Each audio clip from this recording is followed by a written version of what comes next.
आज हम बात करने वाले हैं how to read echo report के बारे में। पिछली वीडियो में हमने जाना कि इको टेस्ट होता क्या है और इको टेस्ट को कराते क्यों हैं। आज की इस वीडियो में हम कुछ रिपोर्ट्स को पढ़कर देखेंगे और जानेंगे कि उनमें क्या है और क्या प्रॉब्लम है। सबसे पहले हम बात कर लेते हैं जो इको रिपोर्ट है। सबसे पहले वो बताती है हमें हार्ट के स्ट्रक्चर के बारे में कि जो हार्ट का स्ट्रक्चर है, जो इसकी नॉर्मल बनावट है वो कैसी है। उसके साथ यही बताता है कि हार्ट का जो सिस्टमैटिक अरेंजमेंट है वो कैसा है और ओवरऑल हार्ट का फंक्शन कैसा है। तो शुरू करते हैं how to read echo report. यहाँ पे एक रिपोर्ट का एग्जाम्पल दिया गया हुआ है जिसको हम पढ़कर देखते हैं। ये जो इको रिपोर्ट है वो एक बच्चे की है जिसकी एज 3 महीने की है। सबसे पहला जो पॉइंट इस इको रिपोर्ट में दिया है वो दिया है हमारा साइटस फिल्टस का। ये एक मेडिकल टर्मिनोलॉजी वर्ड्स है जिसका मतलब होता है कि हार्ट का जो पोजीशन है वो कैसे है। तो साइटस फिल्टस का मतलब हुआ कि हार्ट की जो पोजीशन है वो नॉर्मल है। नेक्स्ट जो वर्ड है वो है लीवोकार्डिया। लीवोकार्डिया का मतलब होता है कि हार्ट अपनी नॉर्मल जगह पे है और उसका जो एक्सेस है वो लेफ़्ट साइड में डेविएटेड है।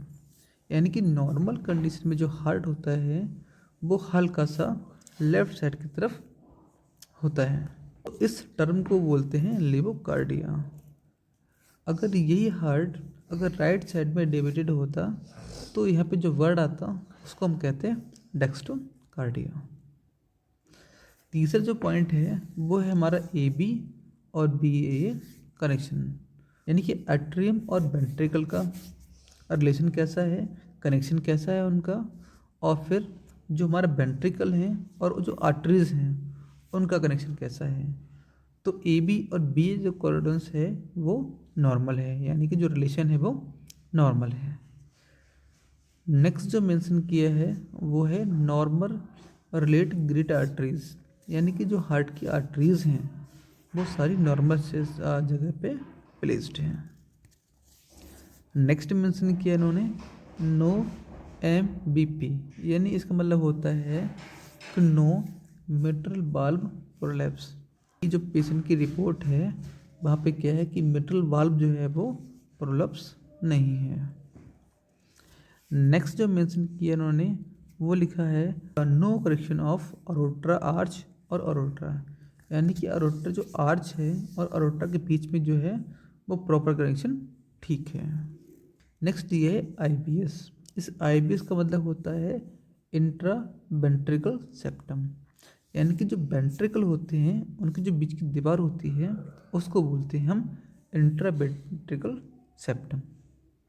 फाइंडिंग क्या लिखी है, small muscular BST 0.3 centimetre ventricle septal defect. यानी कि जो वेंट्रिकल है उनके बीच की जो दीवार है उसमें एक होल हो रखा है, एक छेद हो रखा है जिसका साइज है 0.3 सेंटीमीटर।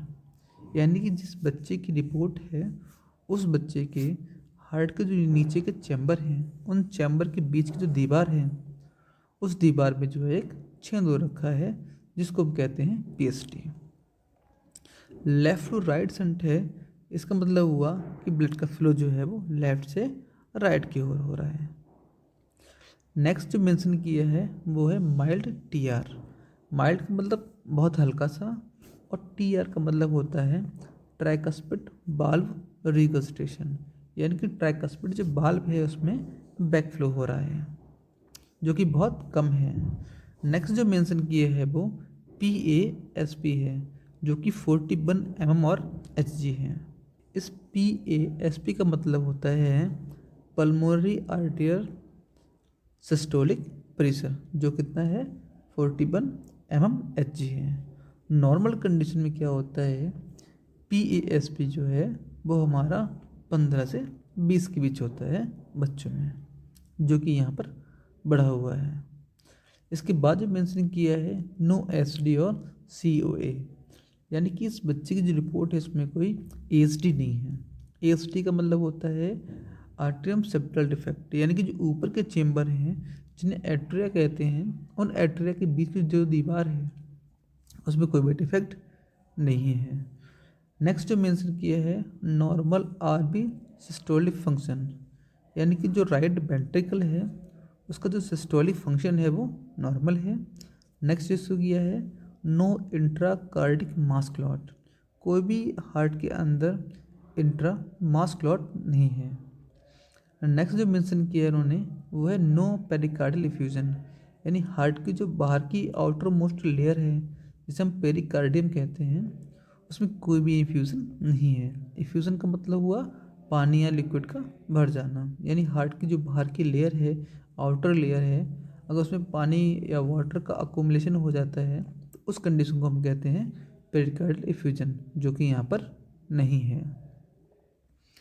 नेक्स्ट जो पॉइंट दिया है वो है IBC normal and collapsing. IBC का मतलब होता है इन्फीरियर वेना केवा, यानी कि लोअर लिम्ब से जो वेन ब्लड हार्ट को पहुंचाती है उसको बोलते हैं हम IBC। अब दिया है इम्प्रेशन। इम्प्रेशन का मतलब होता है पूरी रिपोर्ट का सारांश कि एक्चुअली इस रिपोर्ट में क्या था। तो इस रिपोर्ट में जो फाइंडिंग आई थी उस फाइंडिंग के बेस पर जो डायग्नोज होती है उस डायग्नोज को बोलते हैं ए साइनोटिक कंजेनिटल हार्ट डिसीज, यानी इस बच्चे को जो प्रॉब्लम है वो कंजेनिटल है, जन्मजात ही उसके हृदय में विकार है। ठीक है, तो इसको हम बोलते हैं ए साइनोटिक कंजेनिटल हार्ट डिसीज।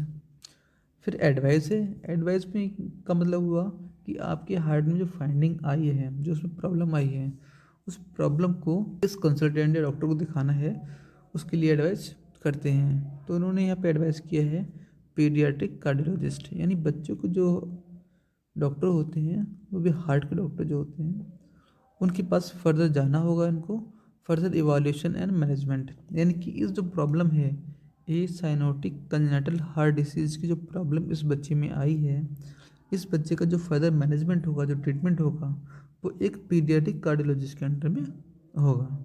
ये उन्होंने इसमें एडवाइस कर दिया है। तो ये इस तरीके से कुछ इस रिपोर्ट को हम समझेंगे।